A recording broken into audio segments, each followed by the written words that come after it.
민혁은 공항으로 향하는 택시 뒷좌석에서 창밖을 물끄러미 바라봤다. 서울의 빌딩 숲은 흐릿한 겨울 안개에 잠겨 있었다. 또 출장이었다. 이번엔 부산 3박 4일. 그의 가방엔 노트북과 서류뿐 아니라 늘 채워지지 않는 공허함이 담겨 있었다. 6년차 부부 생활, 6살 딸 지우, 그리고 아내 수진. 민혁은 가족을 사랑했지만 잦은 출장은 그를 집에서 점점 멀어지게 했다. 택시 라디오에서 흘러나오는 뉴스 앵커의 목소리가 그의 생각을 깨트렸다. 오늘 서울의 미세먼지 농도는 민혁은 볼륨을 줄여달라고 운전기사에게 부탁했다. 지금은 머릿속이 어지러울 만큼 조용해야 했다. 집을 떠나기 전 지우가 그의 다리를 붙잡고 까르르 웃으며 말했다. 아빠 이번엔 언제 와? 나 이번엔 아빠랑 동물원 갈 거야. 민혁은 지우의 머리를 쓰다듬으며 약속했다. 곧 돌아올게. 아빠가 코끼리도 보여줄게.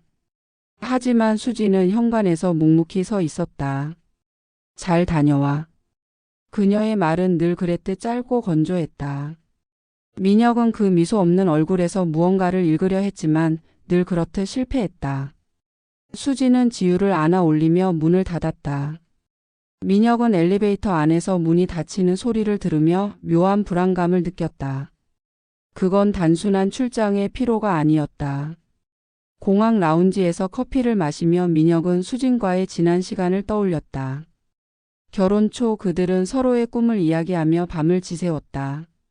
수지는 화가였고 민혁은 그녀의 캔버스에 담긴 색채를 사랑했다. 하지만 지우가 태어나고 민혁의 승진과 함께 출장이 잦아지면서 그들의 대화는 점점 줄어들었다. 수지는 더 이상 그림을 그리지 않았고 민혁은 그녀의 침묵을 당연하게 받아들였다. 내가 너무 바빠서 그래, 그는 스스로를 위로했다. 하지만 마음 한구석에선 질문이 고개를 들었다. 수지는 정말 괜찮은 걸까? 그날 밤 민혁은 부산 호텔 방에서 지우와 영상 통화를 했다. 지우는 화면 너머로 장난감 코끼리를 흔들며 웃었다. 아빠, 이거 동물원에서 같이 살 거야. 민혁은 웃으며 대답했지만 지우의 다음 말이 그의 숨을 멈추게 했다. 아빠, 오늘 삼촌이 집에 왔었어. 엄마가 비밀이라고 했어. 민혁은 순간적으로 화면을 뚫어지게 바라봤다. 삼촌? 어떤 삼촌? 지우는 고개를 갸우뚱하며 말했다. 몰라, 그냥 삼촌. 엄마가 말하지 말라 했어. 민혁은 목소리를 부드럽게 유지하려 애썼다. 그래, 지우 착하지. 아빠한테 또 말해줘, 알겠지? 지우는 고개를 끄덕이며 통화를 끝냈다. 민혁은 침대에 누웠지만 잠이 오지 않았다. 삼촌? 수진에게 오빠는 없었다. 사촌도 가까운 친척도 없었다. 그의 머릿속에서 수진의 최근 모습이 떠올랐다. 늦게 귀가한 날의 어색한 미소, 자주 확인하던 휴대폰, 그리고 지우를 재우고 난 뒤의 긴 침묵. 그는 침대에서 일어나 창밖을 바라봤다. 부산의 야경은 반짝였지만 그의 마음은 점점 더 어두워졌다. 삼촌이라는 단어는 작은 돌멩이처럼 그의 평온했던 세계에 균열을 내고 있었다. 민혁은 결심했다. 이건 그냥 넘어갈 일이 아니다. 그는 진실을 알아내야 했다. 민혁은 부산 호텔 방의 어두운 창문 앞에 서 있었다. 도시의 불빛이 반짝였지만 그의 머릿속은 지우의 말로 가득 차 있었다. 삼촌이 집에 왔었어. 엄마가 비밀이라고 했어. 그 말은 마치 날카로운 칼처럼 그의 마음을 파고들었다. 삼촌이라니? 수진에게 오빠는 없었다. 그녀의 가족은 부모님과 멀리 사는 여동생 뿐이었다. 민혁은 침대에 앉아 휴대폰을 꺼냈다. 수진에게 전화해야 했다. 하지만 손가락은 통화 버튼 위에서 망설였다. 직접 물어보면 뭐라고 대답할까? 거짓을 말한다면? 그는 숨을 깊이 들이쉬고 전화를 걸었다. 여보, 잘 도착했어? 수진의 목소리는 평소처럼 담담했다. 민혁은 일부러 가벼운 톤으로 물었다. 응, 방금 호텔 왔어. 지우가 오늘 삼촌이 왔다던데 누구야? 순간 전화기 너머로 짧은 침묵이 흘렀다. 민혁은 그 침묵을 놓치지 않았다. 아, 그거? 수진이 웃으며 말했다. 내 친구 오빠가 잠깐 들른 거야. 지우 장난감 사다 준다고 와서. 별거 아니야. 그녀의 목소리는 밝았지만 민혁은 미세한 떨림을 감지했다. 친구 오빠? 처음 듣는데. 민혁이 조심스레 캐물었다. 아, 그냥 옛날 동네 오빠야. 내가 말 안 했나? 수지는 빠르게 화제를 바꿨다. 지우 지금 자고 있어. 당신도 피곤할 테니 푹 쉬어. 통화는 그렇게 끝났다. 민혁은 휴대폰을 내려놓고 천장을 바라봤다. 수진의 대답은 그럴듯했지만 그의 직감은 다른 이야기를 속삭였다. 옛날 동네 오빠라니? 수진은 결혼 후 친구들과의 만남을 거의 끊었다. 그녀는 늘 지우 키우느라 바빠라고 말했다. 그런데 갑자기 친구 오빠가 집에? 그것도 지우에게 비밀을 지키라고 당부하면서? 민혁은 침대에서 일어나 방 안을 서성였다. 머릿속에서 수진의 최근 모습이 퍼즐처럼 떠올랐다. 퇴근 후 자주 확인하던 휴대폰, 늦은 밤까지 잠들지 않던 모습, 그리고 민혁이 출장 간다고 하면 보이던 미묘한 안도감. 그는 그 모든 게 우연이라고 믿고 싶었다. 하지만 지우의 천진한 목소리가 그 믿음을 흔들었다. 다음 날 민혁은 회사 미팅에 참석했지만 집중할 수 없었다. 동료의 프레젠테이션을 들으며 그는 수진의 과거를 떠올렸다. 결혼 전 그녀는 자유로운 영혼이었다. 화가로서 전시회를 준비하며 밤늦게까지 작업실에 머물렀다. 민혁은 그녀의 열정을 사랑했지만 결혼 후 수진은 점점 변했다. 캔버스는 먼지만 쌓였고 그녀의 웃음은 드물어졌다. 민혁은 그게 육아와 가정의 무게 때문이라고 생각했다. 하지만 이제 그는 의심했다. 수진이 잃은 건 단순히 시간이 아니었을지도 모른다. 그녀는 다른 무언가를 혹은 다른 누군가를 찾고 있는 걸까? 그날 밤 민혁은 지우와 다시 영상 통화를 했다. 지우야, 삼촌이 또 왔어? 그는 조심스레 물었다. 지우는 장난감 블록을 쌓으며 고개를 저었다. 아니, 오늘은 안 왔어. 근데 삼촌이 나한테 초콜릿 줬어. 민혁의 가슴이 쿵 내려앉았다. 초콜릿? 수지는 지우에게 과자를 엄격히 제안했다. 낯선 이가 지우에게 뭔가를 주는 걸 허락했다니 그건 수진답지 않았다. 삼촌이 자주 와? 민혁이 물었다. 지우는 고개를 끄덕였다. 응, 아빠 없는 날에 와. 엄마가 웃으면서 문 열어줘. 그 말은 민혁의 의심을 확신에 가깝게 만들었다. 민혁은 결심했다. 이건 단순한 오해로 끝낼 문제가 아니다. 그는 다음 출장을 핑계로 진실을 확인해야 했다. 수진에게 다음 주에 또 사흘 출장이라고 말할 계획이었다. 하지만 실제로는 집 근처에 머물며 지우의 전화를 기다릴 것이다. 그는 지우에게 부드럽게 말했다. 아빠 출장 갔을 때 삼촌 오면 꼭 전화해, 알겠지? 지우는 천진하게 웃으며 고개를 끄덕였다. 민혁은 그 웃음이 주는 따뜻함과 동시에 마음을 짓누르는 불안 사이에서 갈등했다. 수진이 숨기고 있는 게 있다면 그는 반드시 알아낼 것이다. 그게 무엇이든 진실은 더 이상 피할 수 없었다. 민혁은 호텔 방의 침대에 앉아 손목시계를 확인했다. 밤 9시가 막 지난 시각. 그는 수진에게 사흘 출장이라 거짓말하고 집 근처의 비즈니스 호텔에 머물렀다. 그의 계획은 명확했다. 지우의 전화를 기다리며 수진의 비밀을 확인하는 것. 지우에게 삼촌 오면 꼭 아빠한테 전화해라고 당부한 지 이틀째. 민혁은 초조하게 휴대폰을 쥐고 있었다. 수진의 미소, 그녀가 숨긴 삼촌이라는 존재가 그의 머릿속을 맴돌았다. 그는 최악의 가능성을 떠올리며 이를 악물었다. 그때 휴대폰이 진동했다. 지우였다. 아빠. 지우의 목소리는 작고 다급했다. 삼촌이 왔어. 지금 집에 있어. 민혁의 심장이 쿵 내려앉았다. 지우, 엄마는 뭐해? 그가 침착하려 애쓰며 물었다. 모르겠어. 나 방에서 혼자 놀고 있어. 지우의 목소리는 천진했다. 민혁은 숨을 고르며 말했다. 그래, 착하지. 아빠고 갈게. 조용히 있어. 전화를 끊은 그는 재킷을 챙겨 호텔을 나섰다. 택시 안에서 그의 손은 떨렸다. 수진이 정말로 그는 그 생각을 끝맺지 못했다. 진실은 곧 눈앞에 펼쳐질 터였다. 아파트 단지에 도착한 민혁은 골목을 빠르게 걸었다. 현관문을 열기 전 그는 숨을 깊이 들이쉬었다. 비밀번호를 누르는 손가락이 미세하게 떨렸다. 문이 열리자 낯선 남자의 신발이 눈에 들어왔다. 검은색 로퍼. 민혁의 것과는 다른 세련된 디자인. 그의 심장이 더 빠르게 뛰었다. 집안은 고요했지만 안방 쪽에서 희미한 소리가 새어나왔다. 낮은 웃음, 속삭임. 민혁은 신발을 벗지 않고 조심스레 복도를 걸었다. 지우의 방문을 살짝 열어보니 아이는 이불을 덮고 곤히 자고 있었다. 다행이었다. 그는 안방 문 앞에 섰다. 문틈으로 새어나오는 불빛이 그의 얼굴을 비췄다.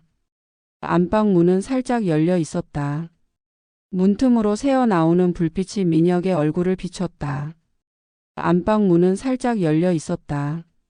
민혁은 문틈으로 안을 들여다봤다. 수진과 낯선 남자가 침대에 누워 있었다. 남자는 30대 후반쯤으로 보였고 둘 다 옷을 벗은 채였다.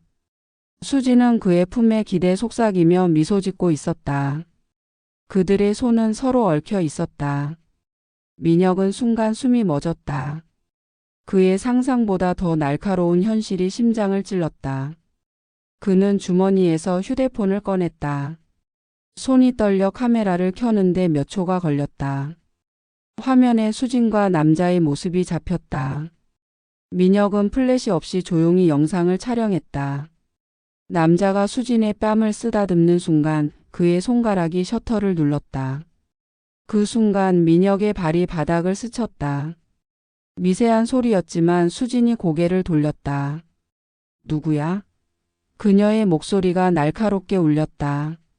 민혁은 더 이상 숨을 필요가 없었다. 그는 문을 밀고 안방으로 들어갔다. 민혁? 수진의 얼굴이 창백해졌다. 남자는 당황하며 침대에서 일어섰다. 당신. 이게 민혁은 말을 잇지 못했다. 그의 눈은 수진에게 고정되었다. 수진은 이불을 끌어안으며 떨리는 목소리로 말했다. 민혁, 오해야 제발. 하지만 그녀의 눈에는 이미 죄책감이 가득했다. 민혁은 휴대폰을 들고 있었다. 영상은 계속 녹화되고 있었다. 오해? 그의 목소리는 차갑고 낮았다. 지우가 말했어. 삼촌이 온다고. 이게 그 삼촌이야? 수진의 눈에서 눈물이 흘렀다. 그녀는 침대에서 내려와 민혁 앞에 무릎을 꿇었다. 잘못했어. 미안해, 민혁. 나 잘못했어. 그녀는 흐느끼며 고개를 숙였다. 낯선 남자는 어색하게 옷을 챙기며 말했다. 내가 나갈게. 민혁은 그를 쳐다보지도 않았다.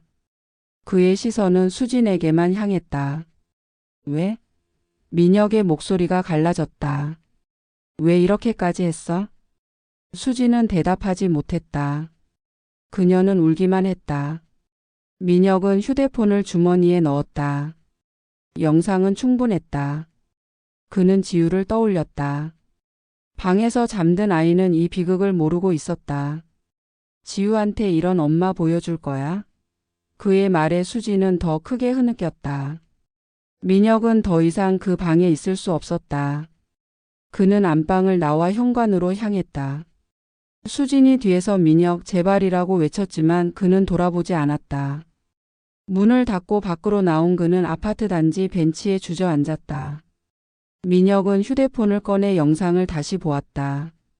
수진의 웃음, 남자의 손길, 그리고 그녀의 눈물. 그의 눈가가 뜨거워졌다. 분노와 슬픔이 뒤엉켰다. 그는 지우의 잠든 얼굴을 떠올렸다. 아빠가 지켜줄게. 그 약속이 그의 마음을 다잡았다. 이 영상은 단순한 증거가 아니었다. 그의 가족을 무너뜨린 진실이자 지우의 미래를 지키기 위한 첫걸음이었다. 민혁은 어두운 밤길을 걸었다. 이제 법정에서 그리고 수진 앞에서 진실을 마주할 시간이었다. 민혁은 호텔 방의 좁은 책상에 앉아 휴대폰을 내려다봤다. 화면에는 수진과 낯선 남자의 모습이 정지된 채였다. 그의 손은 여전히 떨렸다. 분노, 배신감, 그리고 무엇보다 지우를 생각할 때마다 밀려오는 무력감. 그는 영상을 다시 재생하지 않았다. 한 번 본 것으로 충분했다. 그 장면은 그의 뇌리에 영원히 각인되었다. 민혁은 변호사 사무실의 딱딱한 의자에 앉아 있었다. 책상 위에는 그가 촬영한 영상이 담긴 휴대폰과 이혼 소송 서류가 놓여 있었다. 안방에서 수진과 낯선 남자가 옷을 벗고 누워있던 장면, 그리고 수진의 흐느끼는 모습. 그 영상은 민혁의 6년 결혼 생활을 단숨에 무너뜨렸다. 이혼 소송과 상간남 소송을 동시에 진행할 수 있습니다. 변호사의 침착한 목소리가 방 안을 울렸다. 증거는 충분합니다. 양육권도 논의해야겠죠. 민혁은 고개를 끄덕였지만 마음은 무거웠다. 지우의 웃는 얼굴이 떠올랐다. 아빠가 지켜줄게. 그는 마음속으로 다짐했다. 호텔로 돌아온 민혁의 휴대폰은 수진의 메시지와 부재중 전화로 가득했다. 민혁, 제발 이야기하자. 잘못했어. 지우를 생각해줘. 그녀의 문자는 절박했지만 민혁은 답장하지 않았다. 수진의 목소리를 들으면 흔들릴까봐 두려웠다. 그는 그녀가 무릎 꿇고 울던 모습을 떠올렸다. 잘못했어, 미안해. 하지만 그 사과는 너무 늦었다. 민혁은 전화를 무음으로 바꾸고 침대에 누웠다. 수진의 배신은 그의 가슴에 깊은 상처를 남겼다. 사랑했던 그녀는 이제 낯선 사람이었다. 며칠 후 민혁은 결심을 굳히고 수진의 친정으로 향했다. 수진의 아버지 장인은 경기도 외곽의 단독주택에 살고 있었다. 민혁은 장인에게 모든 것을 밝혀야 했다. 지우의 외조부로서 그는 진실을 알 권리가 있었다. 초인종을 누르자 장인이 문을 열었다. 민혁이 아니냐? 갑자기 웬일이야? 장인의 얼굴은 반갑지만 의아했다. 민혁은 거실 소파에 앉아 숨을 고르며 말했다. 아버님, 수진이에 대해 말씀드릴 게 있습니다. 그는 휴대폰을 꺼내 영상을 보여줬다. 수진과 낯선 남자의 모습, 그리고 그녀의 배신. 장인의 얼굴이 굳어졌다. 이게 사실이냐? 장인의 목소리가 떨렸다. 민혁은 고개를 끄덕였다. 수진이 다른 남자와 지우가 잠든 집에서요. 저는 이혼 소송을 준비하고 있습니다. 장인은 한참 동안 말을 잇지 못했다. 그의 눈에는 분노와 슬픔이 뒤엉켜 있었다. 수진이가 그랬다고 우리 딸이. 그는 고개를 숙였다. 민혁은 조용히 말했다. 지우를 지키고 싶습니다. 아버님께도 말씀드리는 게 맞다고 생각했어요. 장인은 한숨을 내쉬며 말했다. 너무 멀리 갔구나. 수진이가. 민혁은 더 이상 말을 잇지 않고 집을 나왔다. 그 후 민혁은 소송 준비에 몰두했다. 상간남의 신원을 파악했고 손해배상 청구를 위한 서류를 준비했다. 수진은 여전히 연락을 시도했지만 민혁은 단 한 번도 응답하지 않았다. 그는 지우와의 영상통화에서만 미소를 지었다. 아빠 언제 와? 지우의 목소리에 그는 힘을 얻었다. 곧 갈게, 우리 지우. 아빠가 큰 코끼리 사줄게. 지우의 웃음은 그의 유일한 버팀목이었다. 민혁은 서울 강남의 갤러리 거리에 서 있었다. 손에는 최민수라는 이름이 적힌 전시회 초대장이 쥐어져 있었다. 변호사를 통해 알아낸 상간남 최민수는 화가로 활동하며 최근 주목받는 아티스트였다. 오늘은 그의 개인전 오프닝 날. 갤러리 앞에는 세련된 옷차림의 사람들이 삼삼오오 모여들었다. 민혁의 가슴은 분노와 결의로 뜨거웠다. 그는 안방에서 수진과 최민수가 옷을 벗고 누워있던 영상을 떠올렸다. 그 장면은 그의 삶을 무너뜨렸고 이제 그는 최민수의 세계를 흔들 차례였다. 지우를 위한 복수였다. 갤러리 안은 밝은 조명과 샴페인 잔소리로 가득했다. 벽에는 최민수의 대담한 색채로 그려진 추상화들이 걸려 있었다. 민혁은 입구에서 초대장을 보여주고 안으로 들어갔다. 최민수는 검은 터틀넥과 재킷 차림으로 사람들과 악수를 나누며 미소 짓고 있었다. 그 얼굴은 민혁의 기억 속 남자와 똑같았다. 수진의 품에 기대 웃던 남자. 민혁은 주먹을 꽉 쥐었다. 그는 기다렸다. 최민수가 전시의 인사말을 위해 단상에 오를 때까지. 안녕하십니까가 최민수입니다. 최민수가 마이크를 잡고 말했다. 이 전시회는 제 삶의 열정과 진실을 담은 작업입니다. 객석에서 박수가 터졌다. 민혁은 그 순간을 놓치지 않았다. 그는 단상 앞으로 걸어가 큰 소리로 외쳤다. 진실? 당신의 진실이 뭔지 내가 말해줄까, 최민수? 갤러리 안이 순간 조용해졌다. 최민수의 얼굴이 굳었다. 당신 누구야? 그가 떨리는 목소리로 물었다. 민혁은 휴대폰을 꺼내 영상을 재생했다. 스피커를 통해 수진과 최민수의 속삭임, 그들의 미래가 적나라하게 흘러나왔다. 이게 당신의 진실이다. 민혁의 목소리가 갤러리를 울렸다. 내 아내와 불륜을 저지른 화가 최민수.